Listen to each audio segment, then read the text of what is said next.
You know, it's not just Disney that's gone DEI crazy, it's also the tabletop scene and the gaming industry looking a little hazy as they dive into stuff that's absolutely got people laughing and mocking them.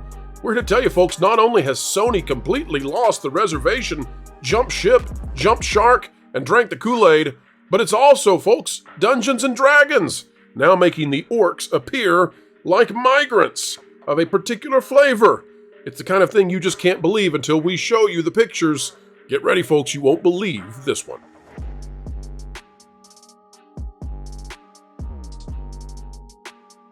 Hello, ladies and gentlemen. Welcome back to the place that is combating everything woke and nuts and crazy simply by not being so lazy as to skip out on telling the truth. We are here to bring Hollywood, Hollyweird, and everybody else in the interactive media to the sensible center, to the mainstream middle, kicking and screaming, forcing them to realize where the money has been and where they can go back to get it again. It is, of course, out of your wallets, simply by making content that is not bonkers nuts.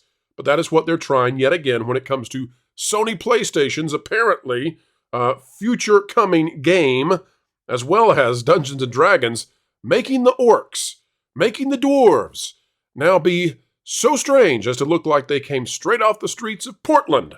All right, folks, we are going to show you right now with a panel that knows what's going on. Hang tight, sit tight. You won't believe it. Late ribbon for $5. Mexican Iron Man. What do you think of D&D Orcs rebranded as? Is this what they were doing as Mexican LGBT plus? No, surely not. Wait, what? I'm not aware of this issue at all. What? I knew that they were. I knew that they tried to turn orcs into What?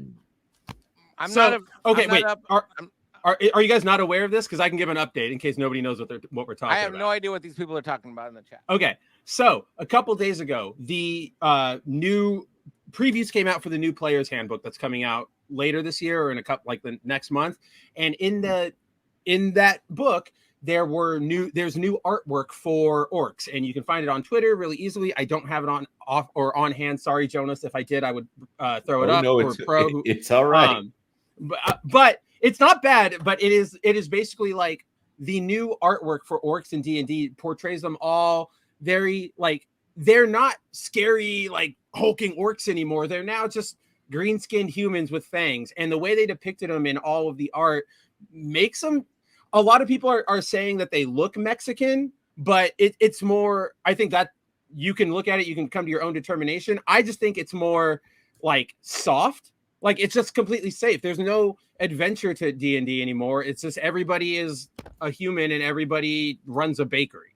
Well, but the artwork is just so boring. It's so Hold bad. on just a second. Hold on a second. Being Mexican, let me wrap I'd have to see the image and react to it live. This is all great information, Spencer, but I have no idea what we're talking about. Exactly. Let me wrap my head around this.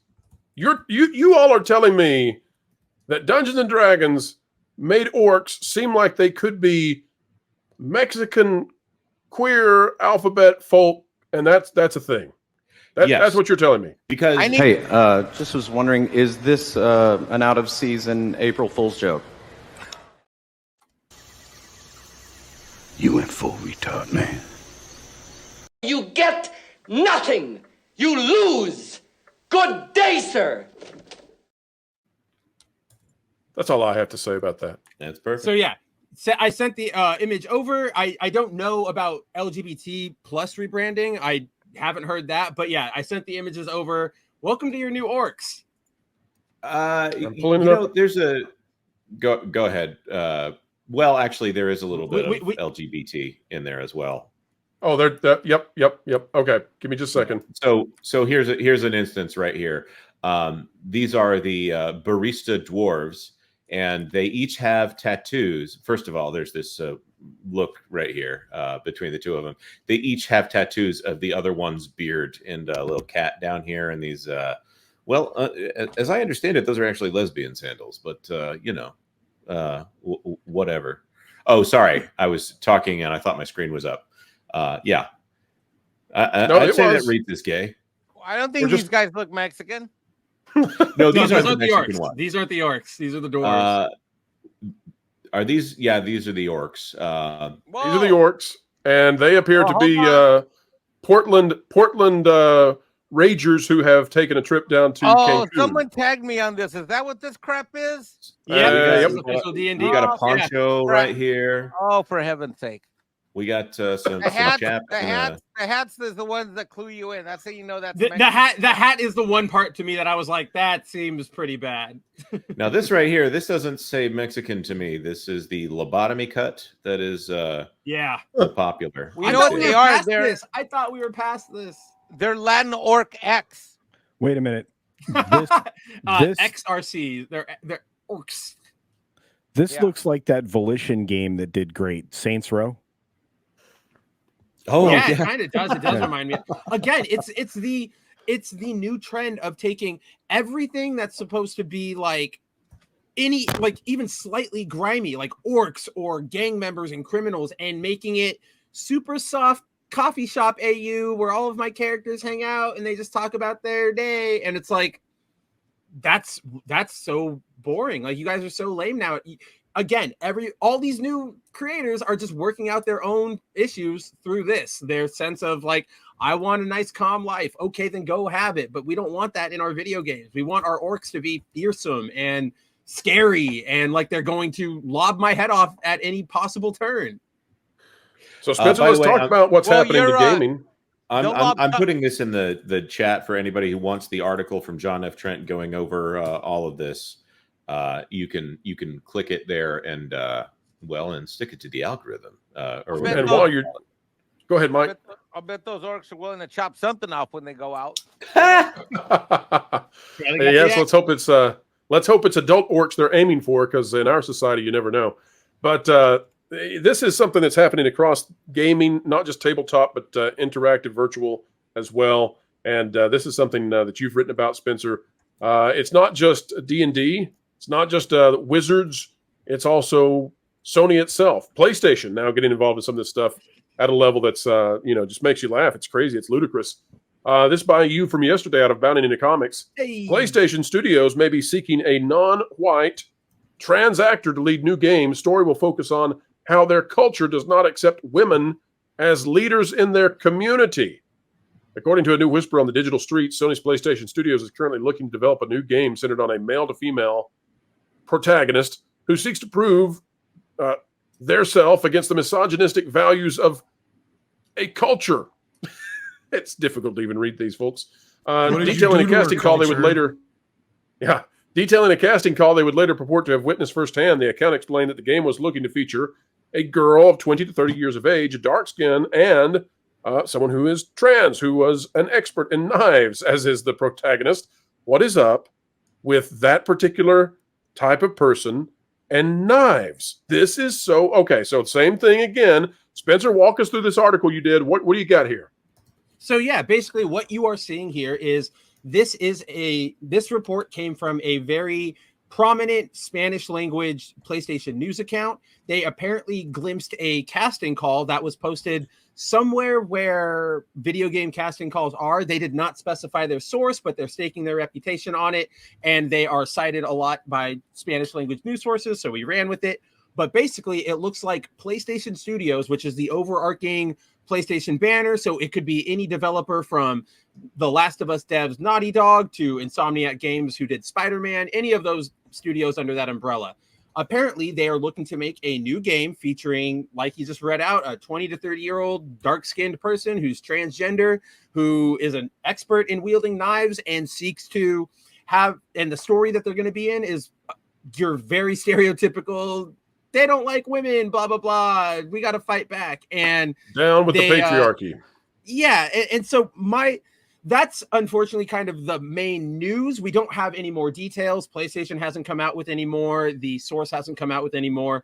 But what my main takeaway from this is that this is just embarrassing at this point. Like this feels like anybody in our sphere, from like Nerdrotics to you guys to like anybody could, if we've said this, it would feel like it wasn't even good parody. Like if somebody came to me and was like, oh, what if they were making a video game about all this? I would go, you're trying too hard. Like you're trying way too hard to be funny. And lo and behold, they think that these are like still prominent narratives. Like the eye rolling, it's a culture that doesn't accept women as leaders. It's like, where are we anymore? We have millions of video games where they are. We have millions of instances in the real world where they are. You guys, they're trying to essentially kick up dust about a problem that they are only seeing in their head. Tom, tell us which one is worse.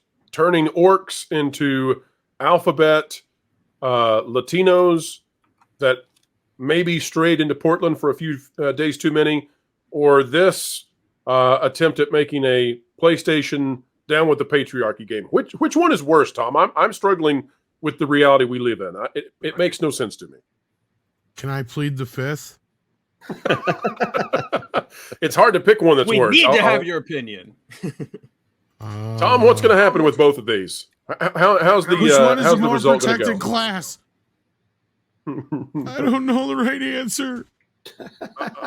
Let's see. Actually, in that case, I think PlayStation is they're going with the more protected class.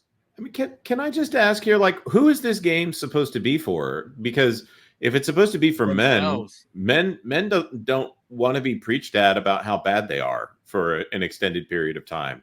I mean, I've played some games that have some pretty dark themes. For some reason, I decided to platinum Heavy Rain, which was one of the most depressing things that I ever decided to platinum. Jonas, you're a dad too. Are you okay? Yeah, I played it a little too early in being a dad too, and I was like, why did I? Yeah. Anyhow, so as awful as that was, I realized I don't want to play depressing games anymore. If it's for women, why are you going to put someone in the role that has a transgender story on top of it? So I'm not going to say that that's going to alienate women, but I'm going to say that that's going to alienate a lot of women if that's your main character.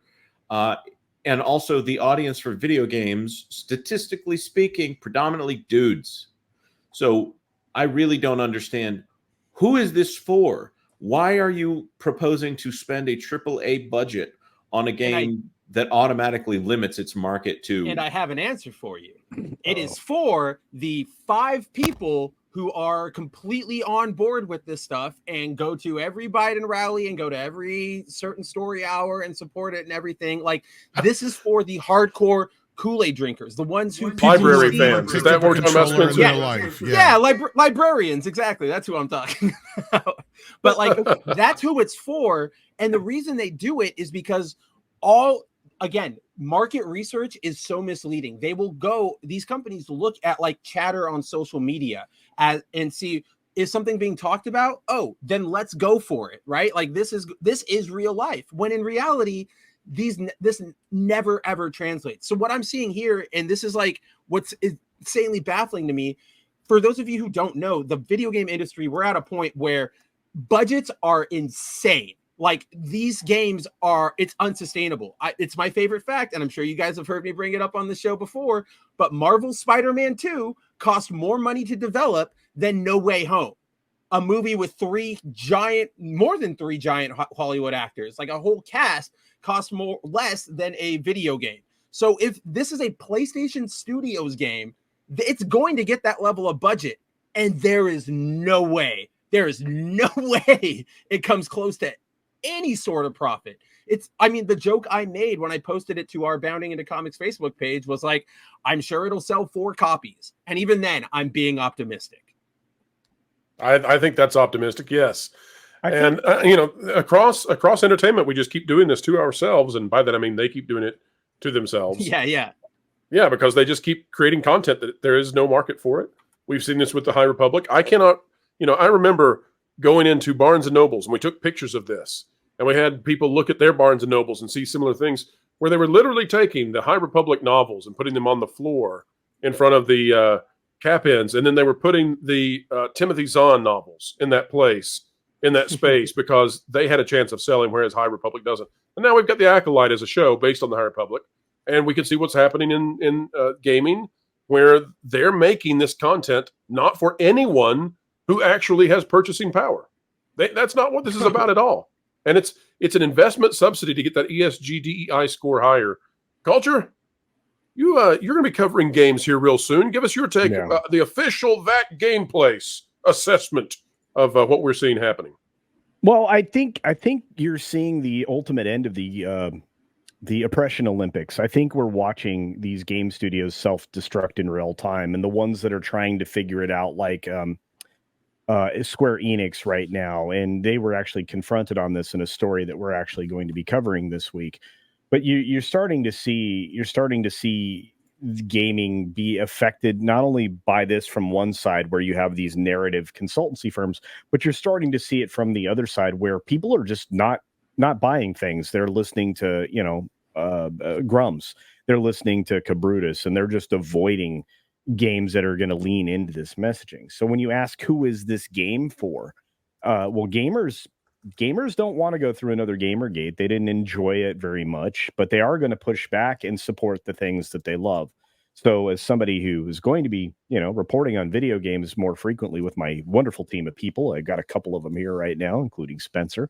But I will tell you that we're going to see this shake out in real time, and the studios, especially the AAA studios, are going to learn a lesson.